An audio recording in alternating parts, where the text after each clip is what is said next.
Taking cognizance of the ongoing conflict and simmering violence in the state, the Manipur government has rubbished rumors of delay in disbursement of relief material in all relief camps situated in the state. The Home Department of Government of Manipur via a press release has condemned the February 15 incident where an irate mob ransacked and burned the Deputy Commissioners, DC and Superintendent of Police SP office in Churachandpur.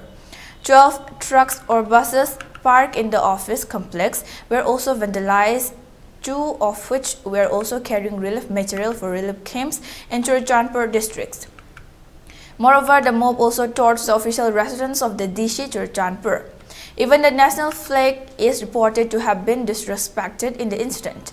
In the unfortunate incident, 2 persons had lost their lives and 1 security forces personnel was injured. 2 people lost their lives in this unfortunate incident and 1 security forces personnel was injured.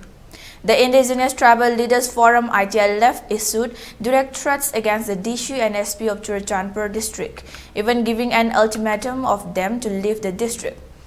Despite these volatile conditions, the government has been working tirelessly for the welfare of the displaced persons. Multiple welfare measures have been initiated with assistance from the Ministry of Home Affairs. The government has dismissed reports of delaying the relief material disbursement, assuring that all relief materials are released in a timely manner.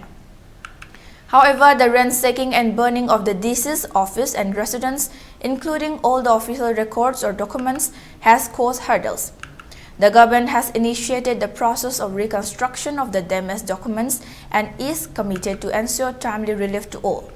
An appeal has been made to support the district administration in its effort to support all the displaced persons.